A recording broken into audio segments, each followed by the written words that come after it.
All right, so let's get into it. All right, Pfizer. Woo. Are we witnessing the death of Pfizer as the pharmaceutical industry wars heat up, or do you think that they will have to recover in 2025? You've been very big on Pfizer, so is it over?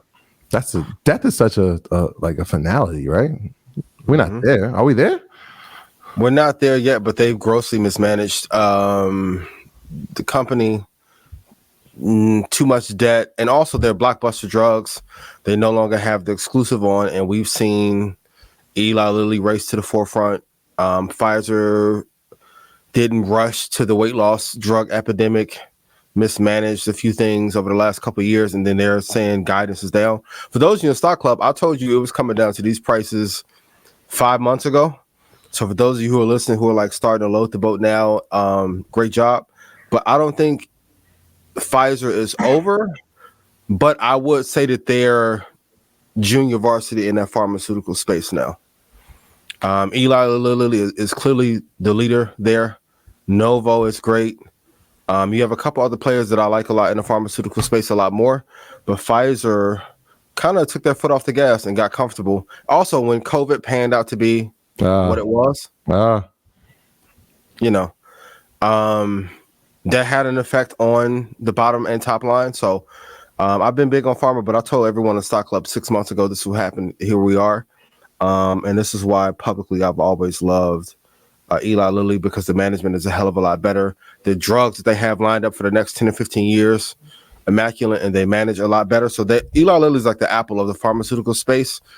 I do like Pfizer if it drops another $20 for like a long-term position to hold into 2026, but anything before there is triage. Yeah, you know what? It's interesting. I thought you were going to lead with the coronavirus part, because we always talk about stocks that had tremendous benefits from being obviously in the pandemic. Pfizer was one of them. Yep.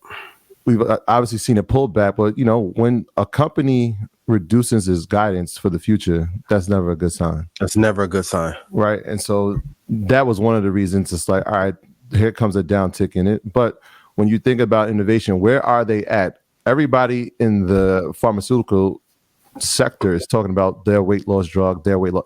Eli already has one. Pfizer is behind on that, right? They haven't quite had one that's to market that's been as successful. In addition, this year is kicking in one of their, when we always talk about mergers and acquisitions, one of their acquisitions is Seagen. They paid $43 billion for that. That kicks in at the top of 2024.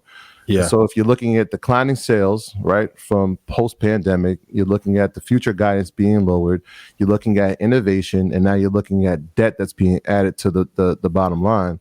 Tough. All these signs are negative signs when we're talking about the evaluation of a company. Now, this is a strong company. It's been here for years. But when you look at the trend is not in its favor. I don't know if I'm putting death on this yet. Not yet, or maybe not ever, but the declining trend is definitely clear. I mean, walking pneumonia, lost 140 billion in market cap this year. And Pfizer's always had these tough declines. In 2000, they were at $45. They dipped down to about 16. They got to a high of $4.53. They're at 27 now. I mean, if Pfizer gets to 14, I will load the boat. I would like it at that price. I know they are expecting CGM to be like a blockbuster cancer drug, but after what happened during the Corona era, I don't know if people would trust them for a cancer treatment drug. The one thing that Eli Lilly does have in their favor, and when 2024 is going to be the year of things getting exposed and revealed, I don't think Pfizer has enough trust. And the one thing that Eli Lilly does have from the people is trust and great management.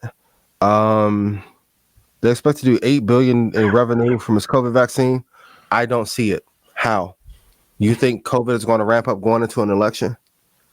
It's not going to happen. So, but the thing that I do love, when I talk about like a decade-like pullback, swing or load the boat opportunity, we may have one. If it cracks 14, definitely if it gets under 14, gets anywhere back to those 12 areas from like the 1996 era, I would love it.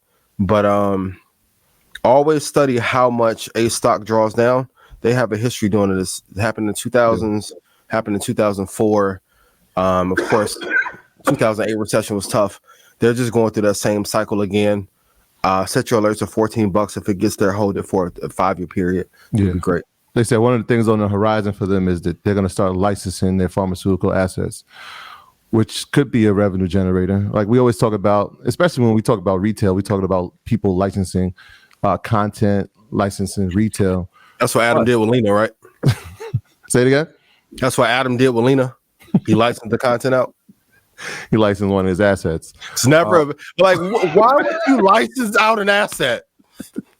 So this is actually in their report. So that they're projecting to have an additional 30 to 45 billion in revenue by 2030, and this is one of the top line things that they're saying that could add it. So just wanted to put that in there. Pause.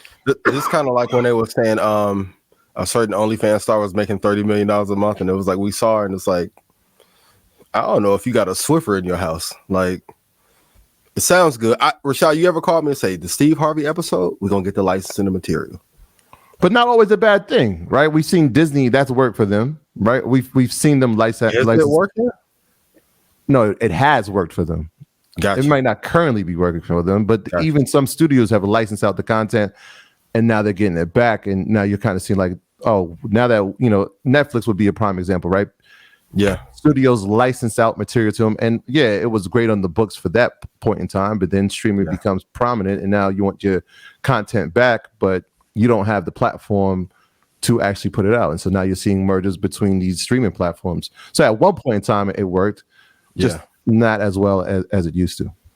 And the words of Jeezy, if it's taking too long to lock up, bring it back. Bring it back. She was short anyway, so bring a stack. Hey, Pfizer, listen, we was in a room this past weekend, so I'm learning not to say too much about too many businesses. Thank you. But you guys need to get your affairs in order. Eli, like we're seeing a change of a guard. Like we're almost 25 years into the century.